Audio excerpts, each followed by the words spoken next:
Plate tectonics, Alfred Wegener. Science at its best is a brutal blood sport, and in the early 20th century, the arena was geology. The heavyweight champion holding the title for centuries was the theory of a static, unmoving Earth. The continents were where they were, locked in place since the dawn of time. End of story. To suggest otherwise wasn't just wrong, it was a sign of intellectual deficiency.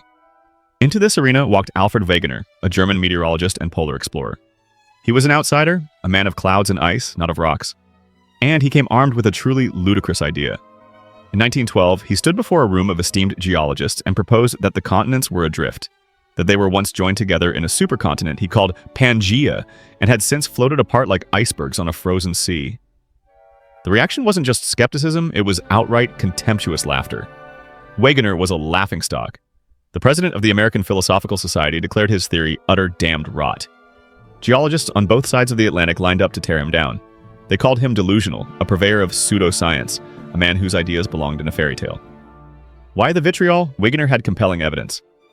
He pointed out that the coastlines of South America and Africa fit together like puzzle pieces. He showed that identical fossil species of creatures that could never have crossed an ocean were found on separate continents. He presented evidence of tropical plants fossilized in the Arctic and glacial scoring in the deserts of Africa. The evidence was there, staring them in the face.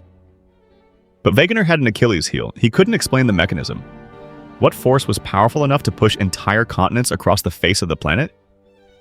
He speculated about the rotational forces of the Earth, but the math didn't work. His opponents seized on this weakness. Without a how, his what was dismissed as a collection of bizarre coincidences. For decades, Wegener's theory of continental drift was held up as a textbook example of scientific failure. He died in 1930 on a Greenland expedition, his name synonymous with brilliant crackpottery. Then, the world went to war again. And in the depths of the Cold War, submarines began mapping the ocean floor to hide from one another. What they found changed everything. They discovered the Mid-Atlantic Ridge, a colossal underwater mountain range running down the center of the ocean. They found that the seafloor was spreading outwards from this ridge, creating new crust. They found magnetic striping in the rock, a perfect record of the Earth's magnetic field reversing over millions of years, proving the seafloor was in motion. Suddenly, Wegener had his mechanism. The continents weren't plowing through the ocean crust, they were riding on top of massive tectonic plates, which were being pushed and pulled by the convection currents in the Earth's mantle, with the spreading seafloor as the engine. By the 1960s, the utter damned rot of continental drift had been reborn as the unifying theory of plate tectonics. Every geology textbook was rewritten. Alfred Wegener, the ridiculed outsider, was no longer a fool, he was a prophet. Heliocentrism, Copernicus, and Galileo. Some ideas aren't just wrong, they're dangerous. For over 1,500 years, the Western world knew its place in the universe with absolute certainty. The Earth was the center of everything. The sun, the moon, the planets, and the stars all revolved around us in perfect crystalline spheres, a cosmic clockwork designed by God himself. This geocentric model, perfected by the ancient astronomer Ptolemy, wasn't just science. It was theological and philosophical bedrock. It was the ultimate statement of human importance. Challenging it meant challenging God. Nicholas Copernicus, a Polish canon, was the first to commit the heresy to paper. He spent decades meticulously calculating a new model, one where the sun was at the center, heliocentrism. It was a far more elegant and mathematically simple explanation for the strange retrograde motions of the planets. But he knew the danger. He sat on his manuscript, De Revolutionibus Orbium Coelestium, for years, only allowing it to be published as he lay on his deathbed in 1543, likely never seeing a printed copy. The idea was out, but it was easy to ignore as the ramblings of a dying man. Then came Galileo Galilei. Where Copernicus was cautious, Galileo was a brawler. He was brilliant, arrogant, and had a new weapon, the telescope. He pointed it at the heavens and systematically dismantled the old universe. He saw mountains on the moon, proving it wasn't a perfect sphere. He saw sunspots, proving the sun wasn't unblemished. He discovered 4 moons orbiting Jupiter, proving that not everything orbited the Earth. And he saw that Venus had phases, just like the moon, a phenomenon that was impossible in the geocentric model but perfectly explained if Venus orbited the sun. Galileo published his findings not in scholarly Latin, but in Italian, for the common person to read. He championed the Copernican system with witty, savage arguments. The establishment was not amused. The Holy Inquisition, the enforcement arm of the Catholic Church, smelled a threat to its absolute authority. In 1633, Galileo was dragged before the tribunal, threatened with torture, and forced to recant. On his knees, the old man abjured, cursed, and detested his own discoveries. Legend has it that as he rose, he muttered under his breath, "Eppur si muove," and yet it moves. He would spend the rest of his life under house arrest, a prisoner of dogma. The ridicule was absolute, backed by the power of prison and fire. But you cannot imprison a fact. Over the next century, the evidence became overwhelming. Isaac Newton's laws of universal gravitation provided the physics that Copernicus and Galileo lacked. The universe was heliocentric. It took the Catholic Church until 1992, 359 years later, to formally admit that Galileo had been right all along. Germ theory of disease, Louis Pasteur. Imagine a world where doctors believed that disease was carried on the wind, a poisonous vapor known as miasma that rose from swamps and filth. This was the world of the mid-19th century. Hospitals were not places of healing, but of death. Surgeons prided themselves on the blood and gore encrusted on their operating coats, a mark of experience. They would move from dissecting a corpse to delivering a baby without so much as rinsing their hands. Into this world of learned ignorance stepped Louis Pasteur, a French chemist. He wasn't a doctor. His initial work was on a problem plaguing the French wine industry. Why did some batches spoil? Through his microscope, he discovered the culprit: tiny living microorganisms. He proved that these germs were responsible for fermentation and rot. And he made a revolutionary leap. If these invisible creatures could spoil wine, could they also be responsible for spoiling the human body? The medical establishment met his germ theory with scorn. They were men of science, not witch doctors who believed in invisible monsters. The idea that they, the esteemed physicians, could be carrying death on their unwashed hands was not just absurd, it was a profound insult to their dignity. The leading theory was spontaneous generation, the idea that life, like maggots on rotting meat, simply sprang into existence from non-living matter. Pasteur staged a brilliant public experiment, using a swan-necked flask to prove that sterilized broth would remain sterile forever if kept from airborne dust and the microbes it carried.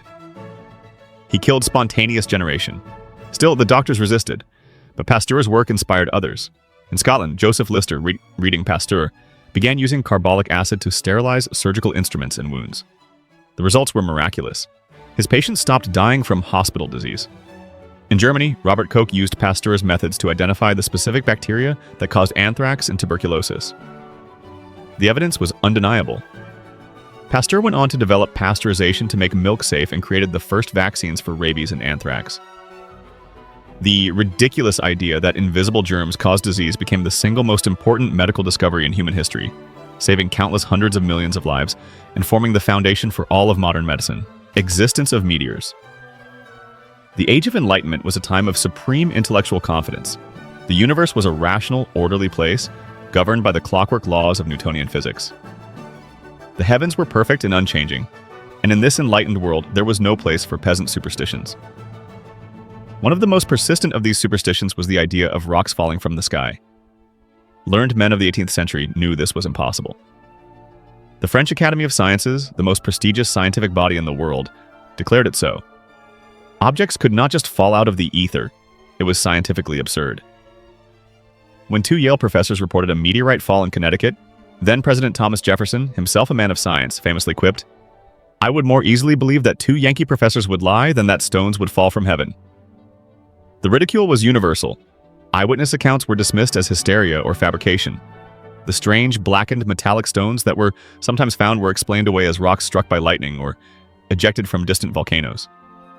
The idea of an extraterrestrial origin was simply not on the table. It was the stuff of folklore, not physics. The man who began to turn the tide was a German physicist named Ernst Chladni. In 1794, he published a book in which he did something radical. He took the folk tales seriously. He compiled dozens of historical accounts of stones falling from the sky, noting the similarities, the fireballs, the sonic booms, the unique composition of the rocks. He argued, against all scientific consensus, that these objects had to be extraterrestrial. He was, of course, widely ignored. Then, on April 26, 1803, the sky fell on L'Aigle, France. After a brilliant fireball and a series of explosions were witnessed across Normandy, a shower of more than 3,000 meteorites rained down on the town. This was not a single stone in a remote field. It was a public spectacle with thousands of witnesses and thousands of pieces of evidence. The French Academy of Sciences could no longer ignore it. They dispatched a young physicist, Jean-Baptiste Biot, to investigate. Biot's meticulous report confirmed every detail. The stones were real. They had fallen from the sky. The world was forced to accept the unbelievable. The superstition that enlightened science had mocked for a century was a simple, observable fact. The universe was not as neat and tidy as they had believed. It was a place where rocks did, in fact, fall from the heavens. The Big Bang Theory. In the early 20th century, the universe had a comforting sense of permanence. The consensus, solidified by Albert Einstein himself, was that we lived in a static, eternal cosmos. It had always been here, and it would always be here. It was a pillar of cosmic stability. This pillar was first chipped away by a man who was, in many ways, the ultimate outsider, Georges Lemaitre. Lemaitre was not only a brilliant physicist and mathematician, but also a Catholic priest. In the 1920s, working from Einstein's own equations of general relativity, Lemaitre proposed something that even Einstein found repulsive. He suggested the universe was not static, but expanding, and that if you ran the clock backward, it must have originated from an infinitely dense, hot point, a primeval atom, or a day without yesterday. Einstein, upon hearing Lemaitre's theory, was dismissive. "Your calculations are correct," he told the priest, "but your physics is abominable." The idea of a beginning to the universe sounded too much like the biblical story of creation. It seemed to mix theology with physics in a way that made scientists deeply uncomfortable. The ultimate term of ridicule came from the theory's chief opponent, the English astronomer Fred Hoyle. Hoyle was a champion of the rival steady-state theory, which held that the universe was eternal and unchanging. During a BBC radio broadcast in 1949, Hoyle mockingly referred to Lemaitre's idea of an explosive creation as a Big Bang. The name was intended as an insult, a way to make the theory sound childish and simplistic. The name stuck. But the evidence for this abominable physics began to mount. In 1929, American astronomer Edwin Hubble observed that distant galaxies were all moving away from us, and the farther away they were, the faster they were moving. The universe was indeed expanding, just as Lemaitre had predicted. The final undeniable proof came by accident. In 1965, two American radio astronomers, Arno Penzias and Robert Wilson, were trying to use a large radio antenna and were frustrated by a persistent, low-level hiss they couldn't eliminate. They tried everything, even cleaning out pigeon droppings from the antenna. The noise was coming from every direction in the sky, day and night. They had stumbled upon the afterglow of creation itself, the cosmic microwave background radiation, the faint leftover heat from the Big Bang. Lemaitre's primeval atom had been found. The derisive nickname Big Bang was now the official name for the standard model of cosmology, a testament to a priest who dared to give the universe a birthday. The existence of Troy. For 2.5 millennia, the story of the Trojan War was the greatest story ever told. Homer's epic poem, the Iliad, was a masterpiece of literature, a tale of gods and heroes, of Achilles' rage and Hector's valor, of a city besieged for 10 years over a stolen queen.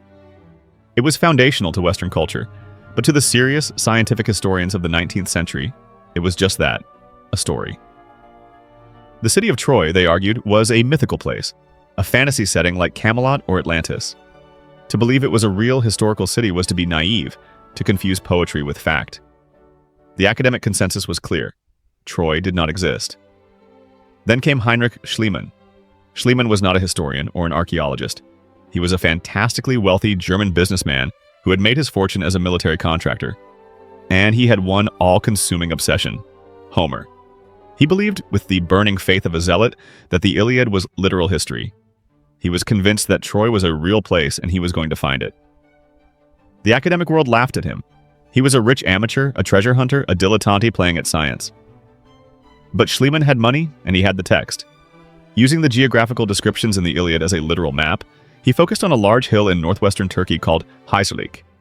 The location matched Homer's descriptions perfectly. In 1871, he began to dig.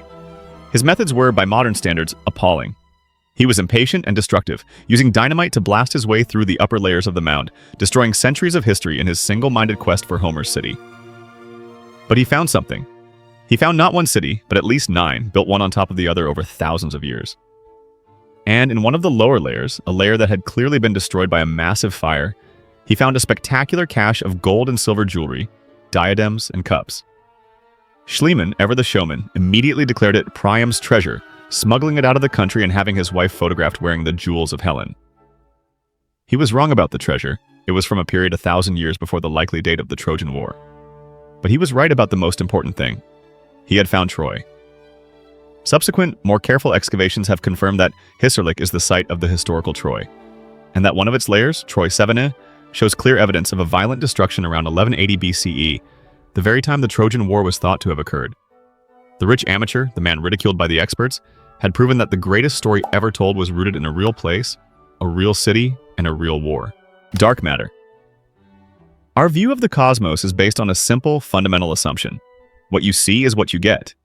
The stars, the galaxies, the glowing nebulae. This is the universe. In the 1930s, one astronomer looked at it all and said, "No, you're missing most of it." That astronomer was Fritz Zwicky, a Swiss-born astrophysicist working at Caltech. Zwicky was a legendary character, a brilliant, abrasive, and eccentric mind who famously called his colleagues spherical bastards because, he said, they were bastards no matter which way you looked at them. In 1933, Zwicky turned his attention to the Coma cluster, a massive swarm of over 1,000 galaxies. He calculated the total mass of the cluster based on the light from its galaxies. Then he calculated the mass again, this time based on the orbital velocities of the galaxies, how fast they were moving. The numbers didn't match, not even close. The galaxies were moving so fast that the gravitational pull of the visible matter wasn't nearly enough to hold the cluster together. It should have flown apart millions of years ago. To solve this, Zwicky proposed something extraordinary. There had to be a huge amount of invisible matter, something that didn't emit or reflect light, permeating the cluster. He called it Dunkel Materia, dark matter. He calculated that there had to be hundreds of times more of this dark matter than visible matter.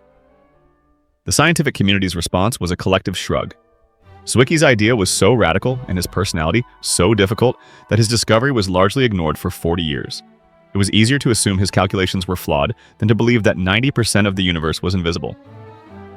The idea was resurrected in the 1970s by an astronomer named Vera Rubin. She wasn't looking at galaxy clusters, but at the rotation of single spiral galaxies like our own Milky Way. According to Newtonian physics, the stars on the outer edges of a galaxy should orbit much more slowly than the stars near the center, just as Neptune orbits the Sun more slowly than Mercury. But that's not what Rubin found. In galaxy after galaxy, she made meticulous, undeniable observations showing that the outer stars were moving just as fast as the inner ones. This galaxy rotation curve made no sense unless the galaxies were embedded in a massive, invisible halo of dark matter. Vera Rubin's work provided the irrefutable evidence that Zwicky's lonely theory had needed. The ridicule turned into a revolution. Today, dark matter is a cornerstone of modern cosmology.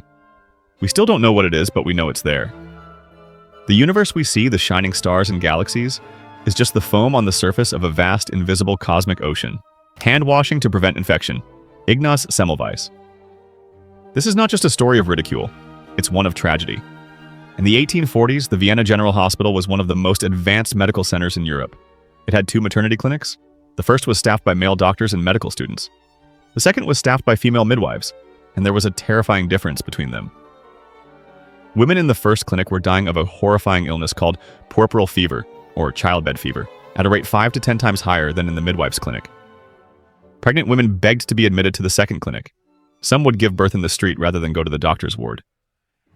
The cause was a complete mystery. A young Hungarian doctor named Ignaz Semmelweis was haunted by this discrepancy. He investigated every possible difference, from birthing positions to religious rites. Nothing explained it. Then, his close friend, a pathologist, died after being accidentally pricked with a scalpel during an autopsy. His friend's symptoms were identical to those of the women dying from childbed fever. Semmelweis had a sudden, horrifying insight. The doctors and medical students in the first clinic routinely performed autopsies on the dead, and then went directly to the maternity ward to examine pregnant women and deliver babies. The midwives did not. He theorized that the doctors were carrying cadaverous particles from the corpses to the mothers. This was years before germ theory. Semmelweis didn't know about bacteria, but he knew he had to act. In 1847, he instituted a strict policy. All doctors and students had to wash their hands in a chlorinated lime solution before entering the maternity ward. The results were immediate and staggering. The mortality rate in the first clinic dropped by 90%, becoming even lower than the midwife's clinic. By all rights, Semmelweis should have been hailed as a hero. Instead, he was met with fury and ridicule. His theory was a profound insult to the gentlemen of the medical profession. It implied that they, the healers, were the carriers of death. They were not dirty. Their hands were clean. Semmelweis had no scientific proof, only the damning statistics. The medical establishment of Vienna closed ranks against him. They mocked his fanciful theory, refused to adopt his methods, and eventually drove him out of the hospital and out of the city. Semmelweis was broken. He grew increasingly angry and erratic, writing bitter, open letters to the leading obstetricians of Europe, calling them murderers. In 1865, he was committed to an insane asylum. 2 weeks later, he died at the age of 47 from septicemia, blood poisoning, from an infected wound on his hand. He died from the very type of infection he had taught the world how to prevent. It was only years later, after the work of Louis Pasteur became widely accepted, that the medical world realized their catastrophic error. Ignaz Semmelweis, the man they destroyed, is now known as the savior of mothers, a martyr to the stubborn, lethal pride of the establishment. The existence of gorillas. For much of human history, the deep interior of Africa was a place of myth and legend for the Western world. Sailors and explorers brought back tales of fantastic beasts. Among the most persistent of these tales were stories of giant, hairy, man-like apes of incredible strength and ferocity. The name gorilla itself came from a 2,500-year-old account by a Carthaginian explorer who described a tribe of savage people on the West African coast, the greater part of whom were women, whose bodies were hairy, and whom our interpreters called gorilla. By the 18th and 19th centuries, an age of scientific classification and exploration, these stories were widely dismissed by European and American scientists as folklore. They were lumped in with tales of mermaids and sea serpents. There were no skeletons, no skins, no credible specimens. Such a large, significant primate could not possibly exist without a proper scientific account. The idea was seen as a fanciful exaggeration, perhaps a garbled description of a chimpanzee or a baboon. It was a myth. The man who proved the myth real was an American missionary and physician named Thomas Stoughton Savage. While working in Liberia in the 1840s, he heard the local stories and, unlike his colleagues back home, he listened. He was shown skulls of the creature, which were clearly distinct from any known ape. He realized he was on the verge of a major zoological discovery. He collaborated with Jeffries Wyman, a renowned anatomist at Harvard University. In 1847, they published a formal paper describing a new species, which they named troglodytes gorilla. Their description, based only on skulls and bones, was met with intrigue but also skepticism. Skeletons were one thing, but the world wanted to see the beast itself. That evidence was provided by Paul du Chaillu, a French-American explorer. In the late 1850s, du Chaillu journeyed deep into the forests of equatorial Africa. He became the first European to witness a living gorilla in the wild. He hunted several, preserving their skins and skeletons, and brought them back to London. His exhibition caused a sensation and a storm of controversy. Some accused him of being a liar, of fabricating his accounts. But the physical evidence was undeniable. The skulls, the massive frames, they were real. The creature from the campfire stories and ancient texts was not a myth. It was a living, breathing animal. The gorilla, a creature long relegated to the pages of fantasy, had officially entered the world of science, shocking a world that thought it had seen everything. Prions, Stanley Prusiner. By the late 20th century, the central dogma of biology seemed inviolable. Life required genetic material. An organism, to replicate and spread, needed DNA or RNA. Viruses, bacteria, fungi, parasites, they all followed this fundamental rule. An infectious disease without genetic material was, by definition, impossible. This created a deep and troubling puzzle. There was a class of rare and horrifying neurodegenerative diseases, like scrapie in sheep, mad cow disease in cattle, and Creutzfeldt-Jakob disease in humans, that were clearly infectious. You could transmit the disease by injecting infected brain tissue into a healthy animal. Yet for decades, no one could find the virus, bacterium, or any other conventional pathogen responsible. It was a ghost in the biological machine. In 1982, a neurologist at the University of California, San Francisco, named Stanley Prusiner, published a paper that proposed a solution so radical it was deemed biological heresy. He claimed that the infectious agent was not a living organism at all. It was a protein. Prusiner proposed that a normal protein found in the brain could sometimes misfold into a new, stable, and dangerous shape. This rogue protein, which he named a prion, for proteinaceous infectious particle, could then act as a template, causing other healthy proteins of the same type to misfold in a deadly chain reaction. These misfolded proteins would clump together, killing brain cells and leaving the brain full of microscopic holes like a sponge. The reaction from the scientific community was brutal. The idea was called absurd, preposterous. Prusiner was labeled a heretic, a crank. The idea that a simple protein with no DNA or RNA could replicate and cause disease violated everything they knew. It was like saying a photocopied word could magically cause the copy machine to start printing endless copies of itself without a master document. For over a decade, Prusiner struggled to get funding. His grant applications were rejected. He was ridiculed at conferences. His career was on the brink of collapse. But Prusiner and his team were relentless.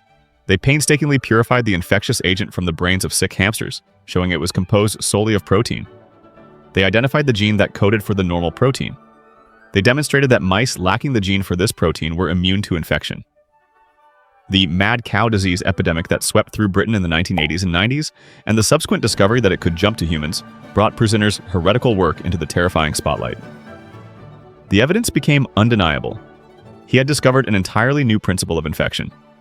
In 1997, Stanley Prusiner was awarded the Nobel Prize in Physiology or Medicine. The man who had been ridiculed for a decade, whose work was dismissed as impossible, was now celebrated for a discovery that had rewritten the textbooks of biology.